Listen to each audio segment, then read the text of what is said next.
ಯಾರು ಕೇಳಲ್ಲ. ವಿನಾಕಾರಣ ಬಂದು ಕುತ್ಕೊಳಕ್ ನಮ್ಗೂ ಮನೆ ಕೆಲಸ ಇಲ್ಲ ಅಂತ ಕೂತಿಲ್ಲ. ಬಂದು ಕೋರ್ಟಲ್ಲೇ ನಡೀರಿ ಹೋಗೋಣ, ನಡೀರಿ ನಡೀರಿ ಕೋರ್ಟ್ ಹತ್ರ ಹೋಗೋಣ, ನಡೀರಿ ಅಲ್ಲೇ ಸ್ಟ್ರೈಕ್ ಮಾಡೋಣ, ಅಲ್ಲೇ ಸ್ಟ್ರೈಕ್ ಮಾಡೋಣ, ನಡೀರಿ ಬನ್ರಿ ಅಲ್ಲಿಗೆ ಹೋಗೋಣ. ಅಲ್ಲೇ ಕೇಳ್ರಿ, ಅವ್ರನ್ನೇ ಕೇಳ್ರಿ ಟೈಮ್ನ. ಅವ್ರೇನಾದ್ರು ನೀವು ಮಾಡಿರೋದು ಕೆಲಸ ನಾನು ಸಾಕ್ಷಿ ಸಮೇತ ಇಡ್ತೀನಿ, ಇದ್ರ ಮೇಲೆ ಇನ್ನು ನಿಮ್ ಟೈಮ್ ಬೇಕಾಗುತ್ತೆ ನಂದಿಗೆ ಕೋರ್ಟ್ ಅಪ್ಲೈ ಕೊಡ್ರಿ ನೋಡೋಣ. ಬನ್ರಿ ಸಾಯಂಕಾಲ ಓಪನ್ ಕೊಟ್ಟಿದೆ, ಬನ್ರಿ ಸರ್ ನಾವು ಕೊಟ್ಟಿದ್ದೀರಿ, ನೀವು ಮಾಡ್ಬೇಕು ಕೆಲಸ. ಸೋಮವಾರ ನೋಡೋಣ, ಬುಧವಾರ ನೋಡೋಣ ಅಂತ ಇನ್ನು ಕನೆಕ್ಷನ್ ತಗೊಳ್ಳೋದಿದೆ. ಕೋರ್ಟಲ್ಲಿ ಹೇಳ್ಬನ್ರಿ, ಇದನ್ನ ಕೋರ್ಟಲ್ಲಿ ಹೇಳ್ಬನ್ರಿ, ಬನ್ರಿ ಹೋಗೋಣ.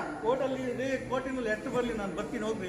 ಎಲ್ಲಾನು ಕೊಟ್ಟಿದ್ದಾಯ್ತು ನಿಮಗೆ, ಬನ್ರಿ. ನೀವು ಕರೆದ್ಬಿಟ್ರೆ ಬಂದ್ಬಿಡ್ಬೇಕು. ನಾನು ಕೊಟ್ಟಿ, ನಾನು ಅದನ್ನು ಕೊಟ್ಟಿರೋದಕ್ಕೆ ಆಯ್ತು ನನ್ನ ಹತ್ರ. ಬನ್ರಿ ನೀವು ಕೋರ್ಟಿಗೆ, ನೀವು ನೋಟಿಸ್ಗೆ ನಾವು ನೋಟಿಸ್ ಕೊಟ್ಟಿರೋದು ನೀವೇನು ರಿಪ್ಲೈ ಮಾಡಿದ್ದೀರಾ ಅನ್ನೋದು ನನ್ನ ಹತ್ರ ಐತೆ. ಬನ್ರಿ ಬನ್ರಿ ಹೋಗೋಣ. ಏನ್ ಹೇಳ್ತಾ ಇರೋ ಕೇಳ್ಕೊಂಡು ಹೋಯ್ತಾ ಇರ್ತಾರೆ ಅಂತ ಅದನ್ನ ಹೇಳ್ಕೊಂಡು ಬರ್ತೀರಾ. ಬನ್ರಿ ನಾವು ಕೊಟ್ಟಿರ್ತಕ್ಕಂಥ ಮನೆ ಕರೆಕ್ಟ್ ಕೆಲಸ ಮಾಡ್ತೀನಿ. ನಡೀರಿ ಹೋಗೋಣ, ನಡೀರಿ ಈಗಲೇ ಹೋಗೋಣ. ಎದ್ರಿಗಿದ್ರೋಳಲ್ಲ, ನೀವೇ ಈ ತರ ಮಾಡ್ತೀರಾ ಅಂದ್ರೆ ಇನ್ನ ಪ್ರಾಮಾಣಿಕವಾಗಿ ಕೇಳೋರು ಇನ್ನೆಷ್ಟು ನಾವೇ ಕೇಳಿ ಸರ್ ಕೇಳ್ಬೇಕು.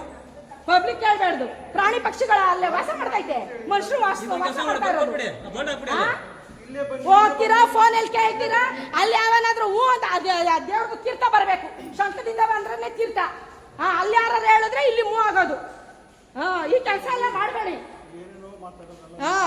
ಸರ್ ನಮ್ಗೆ ಗೊತ್ತಿದೆ, ಸುಮ್ಮನಿರಿ ಸರ್ ನೀವು. ನಾನೇನು ಅದನ್ನು ಹಾಕಿಸ್ತೀನಿ ಕೋರ್ಟಲ್ಲಿ.